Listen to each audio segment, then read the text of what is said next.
Welcome to today's Explainer. Today, we're diving into something literally every single one of us is chasing: true contentment. We're going to visually map out how to make this incredible shift, moving away from a restless, constantly striving ego and becoming what's known as the watcher. Okay, let's dive into this. I want to ask you a question. What if life never gets better than it is right now? I mean, just let that sink in for a second. We spend so much of our waking lives completely consumed by this habitual forward-thinking momentum, right? We're constantly telling ourselves, I'll be happy when I get that promotion, or when I finally fix this relationship, or when I move to a better city. We literally put our peace on layaway.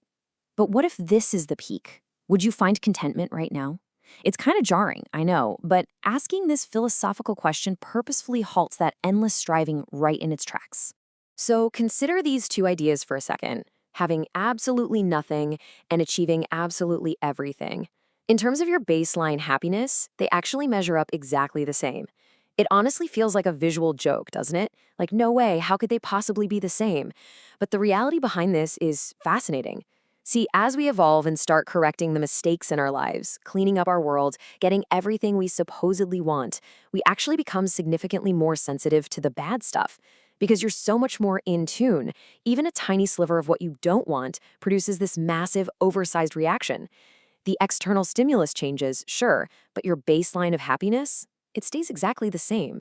And this brilliantly illustrates a concept known as experiential constancy. It's basically a preset equilibrium of experience that remains totally unchanged even if you alter your external surroundings or hit all those big new goals.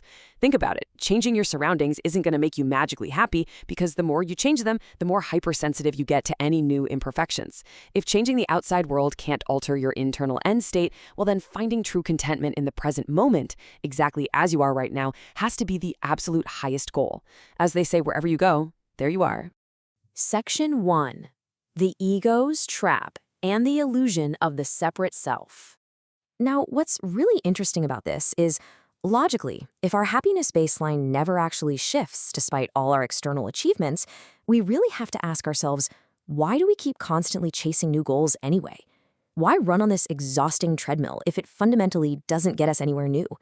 Well, the answer lies in the ego's core directive: seek but do not find.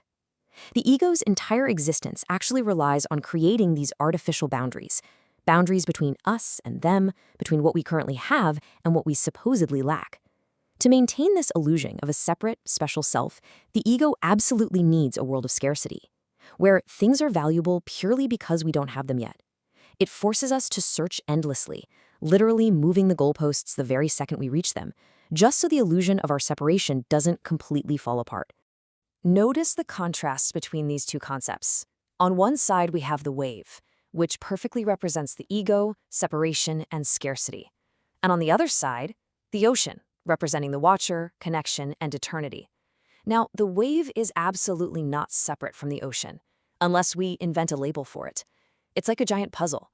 The only things separating us from pure contentment are our own made-up definitions and judgments.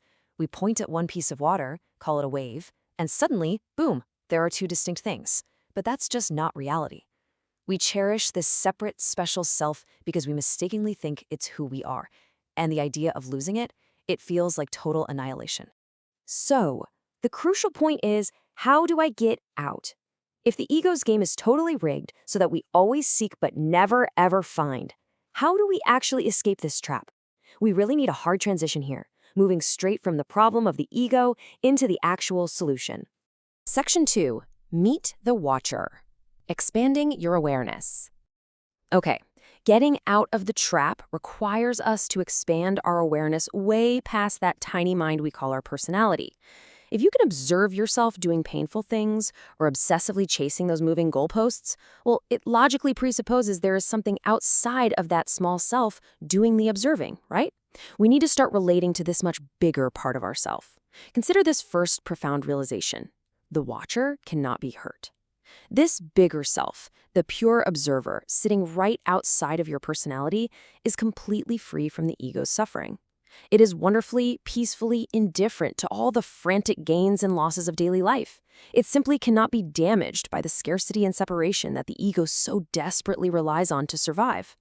Let's move to and see how this builds. The watcher cannot be born. It is an eternal entity, completely free from the artificial boundaries we've constructed through all our labels and everyday judgments. By relating more and more to the self that just watches, and less to that anxious, small personality, we slowly begin to step right out of the restrictive trap of time and continuous striving. And finally, the watcher cannot die. This watching self is already set in absolute peace and absolute contentment. It literally needs nothing. It's already in the exact state that the ego is desperately trying to reach, but never can. The watcher cannot gain, and it cannot lose, which means it is inherently perpetually free. The more you relate to this watcher, the more content you're going to be in the present moment. Section 3. Our addiction to drama. Why we choose to suffer. Now, this brings us to a rather funny realization. If true contentment is actually this remarkably simple, if the watcher is already at perfect peace and we just need to align with it, why on earth don't we just choose peace? Think about this classic progression for a second. Obscurity, failure, finding a mentor, and finally success. Sound familiar at all? It's Joseph Campbell's classic hero's journey. And let me tell you, it is the ego's absolute favorite movie script. We humans intentionally choose to suffer because we absolutely crave the narrative arc. We want the suspense, the perceived danger, the dramatic leap from obscurity to power. We don't want to watch a movie with no conflict or drama. The ego loves the pain, the retribution, and the ultimate success. And the minute it succeeds, no way does it stop. It just wants to start the whole movie all over again somewhere else. Section 4. Life as a game. Playing just for the fun of it. But here's a real game changer. Once you realize you are the watcher and not that incredibly dramatic ego, something amazing happens.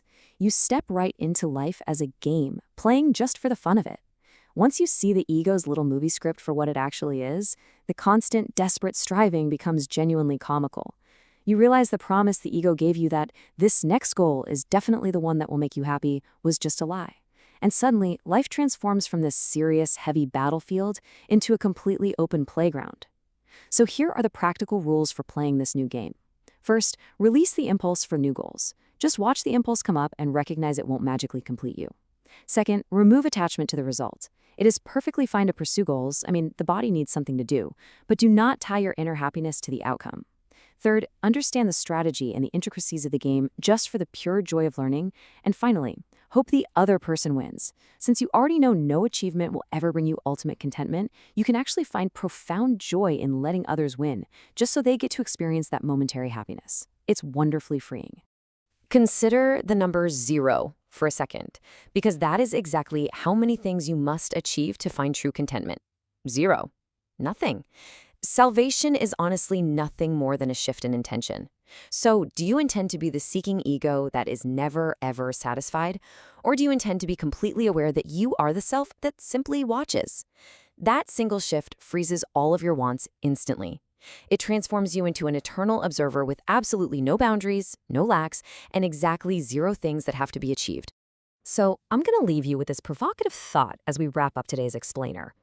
If you already have the contentment you so desperately seek, and you truly are the watcher, what game are you going to play today? Step out into the world, maybe add a little drama just for fun, and play the game fearlessly. Because as the watcher, you literally cannot lose. Thanks so much for joining me today.